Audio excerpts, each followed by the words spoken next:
Oh, look who's that. Who's that? Is that his new rig?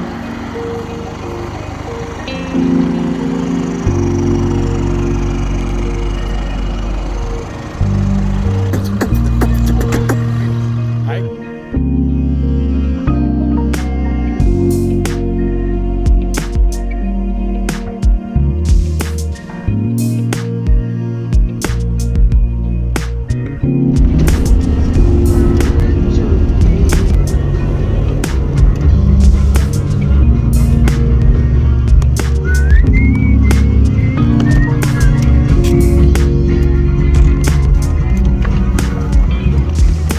Right, baby. Let's go. Oh, Barry. We are just trying to live here, man. The fuck we are living.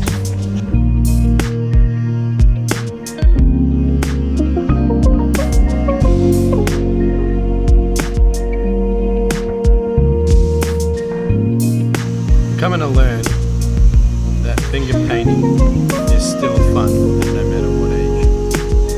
We just don't admit to it. Chug, hurry the fuck up and chug, come on, man.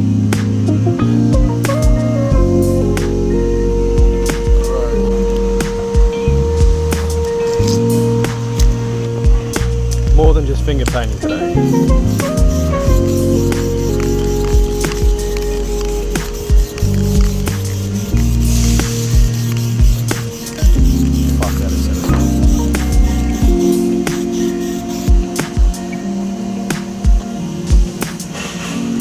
Quickly drawn this bloody path. This one. Freshy. Bit of heat, mate. Does the job. Plus I like fire.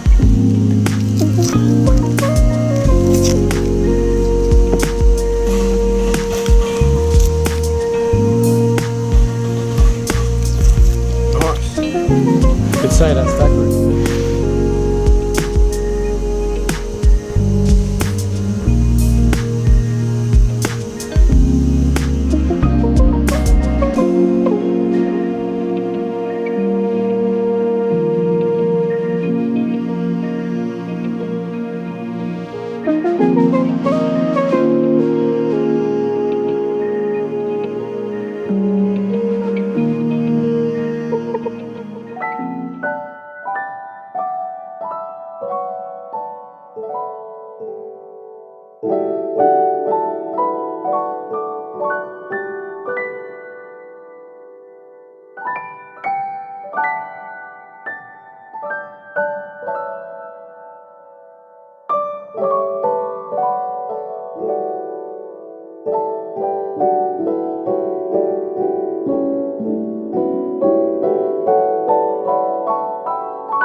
I did. It's for all the fruit. For price, I wouldn't say the price I got it for, but bloody hell, it's a bargain. I got we'll start with the front end. It's got a 2-inch suspension lift. Top dogs. It's got a brand new all-terrain BF Goodrich KO2s. A little bit dirty from the drive, obviously.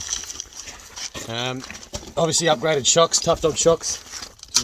Oh, Jordan, you've got upper control arms too, man.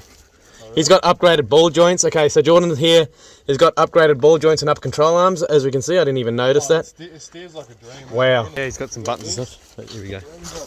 This bloke was a fisherman and he loved his, tying his boat and fishing that, which is similar to me, so it's like perfect.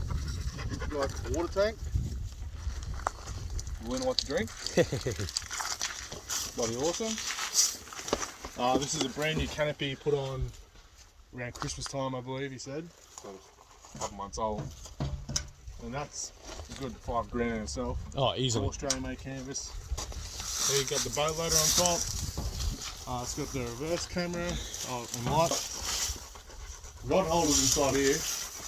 Oh yeah, corner. Oh yeah, because you want them going across. Put the chips up there. There you go. Easily. Yeah, exactly. It's got the fire extinguisher holder. Oh yeah, fire extinguisher there. Oh, bloody plug for your fridge, mate. There's my Bluetooth bloody Spare tail shafts, mate. Oh shit, I might need that. Actually, I don't know. What's? Oh, he's fucking cut it off. All right. Did he? Oh well, at least you got spares, man. Because who knows? My big stick, mate. Never know, brother. It's got a reverse camera, handy as to put the boat on. There's the boat loader. Should we show you a little bit? Like, we may as well show where it mounts on the front, yeah. just to give an idea. Because it's a pretty cool bit of kit. So this side hooks onto the back of the boat. It goes in the tow ball. Yep. And then your boat slides on there. Slides on that, yeah. This bit. So that would slot here. The bloke was a bloody genius. He's very cluey. Yep. Slots onto here. There we go. Okay. Your winch rope comes to here. Over this. Over the pulleys. Down to the back. And then it hooks into the front of the boat. And then Bob's your uncle. That's it. On with ease. So this is obviously how we lock it. But anyway.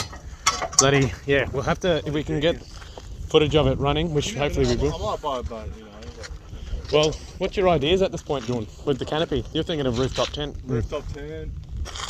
If I want to buy a big boat and trail so we can do some missions offshore. Something we can actually sleep in, you know, camping. Fucking. In the country, I can really sleep in that. Yeah, no, exactly. But who knows? I'll figure it out. See where you come across, brother. But yeah, so sort of thinking about ideas. Obviously, when you get your new rig, you want to make it your own. He got bloody lucky because this is all the shit he wanted.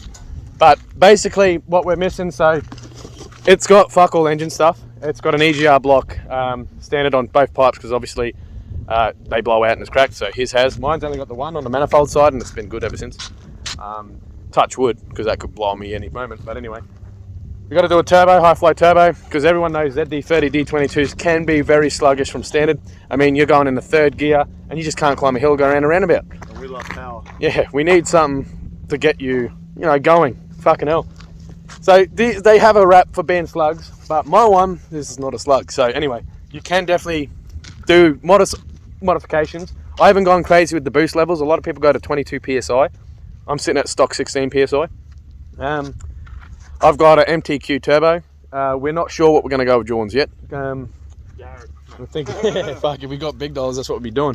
But we're looking at experimenting with ideas, so trial and error, and you might get to see sort of a review on what you think. We were looking at forefront CCT. If you've got any recommendations, just chuck it in the comments because we're looking at doing this soon. So yeah, if we can get a decent, reliable turbo on there, we're thinking high flow because mine's a standard billet turbo, but it was enough, hey? Definitely high flow. Yeah, definitely high flow. So we don't need to upgrade it anymore. Exactly. It was a gem. The whole top end is fully rebuilt within a year. Yeah. So it's had some big dollars, I think over $9,000 worth spent on it. Yep. I've got all the receipts in the car. So yeah, that's what me and Jack are like, yeah, looks like, you know. Well, as long as it was done properly, which was the main thing, we may have gotten a bargain. And obviously, we've only within the first week of owning this thing and running it. But this thing has got a new fuel pump, as far as we're aware. Injector pumps.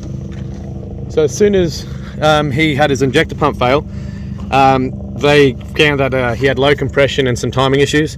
So he's had his timing chain with an Australian-made head done.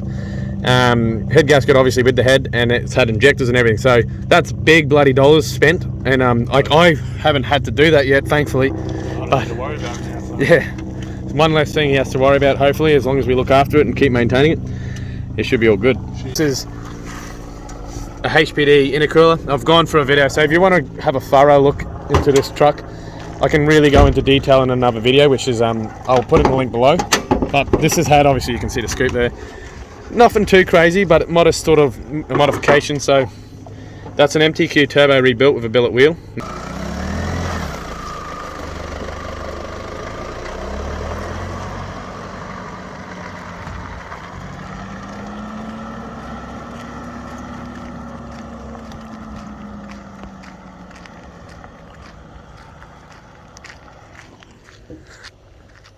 Yeah, what a place to be, eh?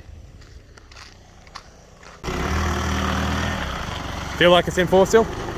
Alright.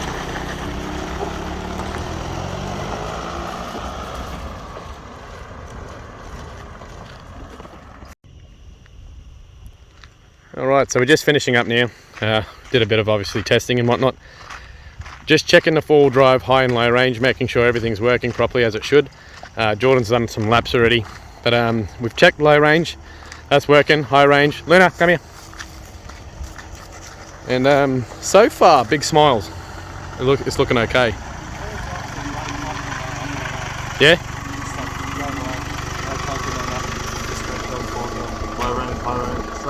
It seems to be a looked after rig, so we're pretty bloody impressed with it so far. I think we got lucky because he came across this on the day. We went and looked at it on the day, and we went and bought it on the day. So it just seemed to be too good to be true. It's good, brother. Yeah. Woo-hoo-hoo. Anyway, finishing up our test now. We're going to go do a little bit of a 4B before heading home. But yeah, as far as we're aware, everything's working. So, job, first week.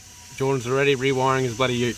Couldn't help himself, bought a new stereo into it. Knows what he's doing by the looks of it too. So, a bit rusty when we first looked at the book. It looked complicated as all radio wiring does. But after actually, you know, talking ourselves into it and actually getting to the book and actually looking through it and looking at the wiring, it's not as complicated as we thought. But anyway, we're not going to do a tutorial today. We're just going to make sure this all works.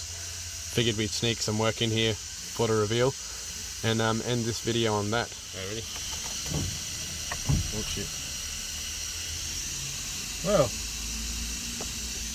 Oh shit, I was scared. Red too.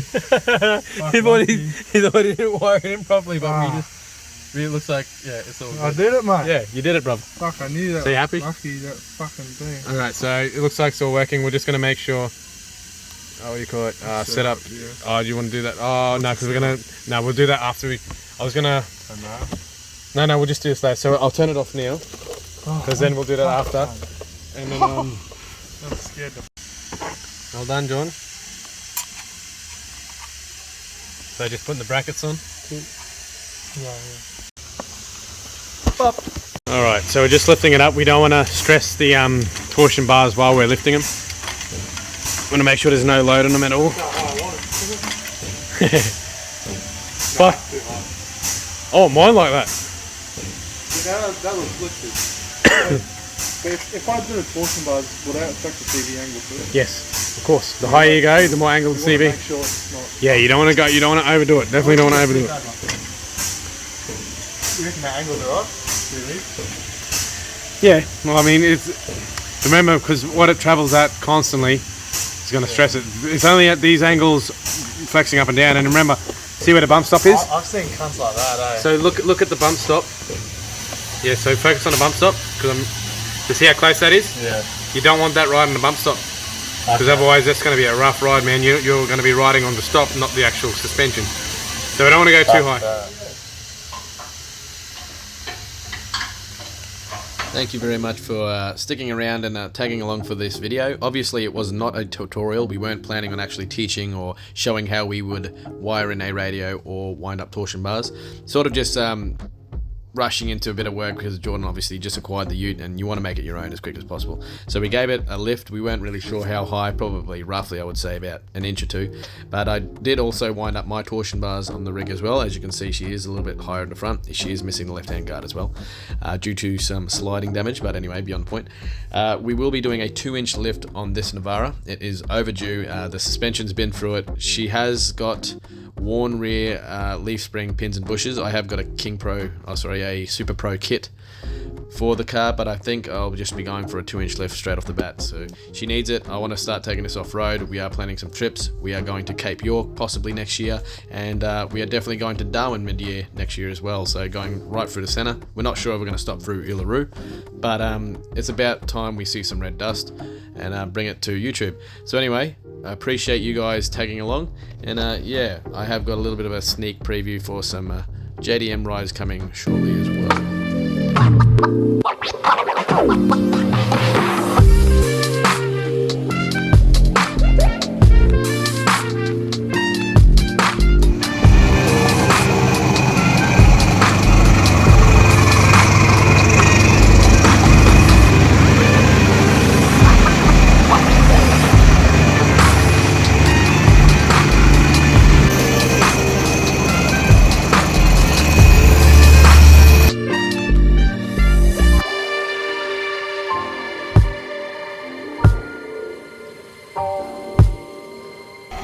Original green.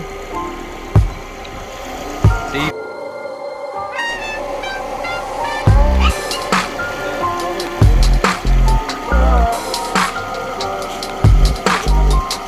A bit of a tricky job. Like I haven't done.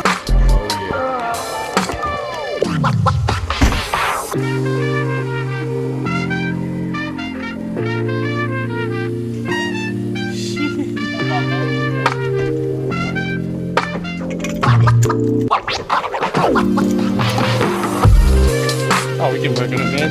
Bloody a little bit of graphite paste and shit.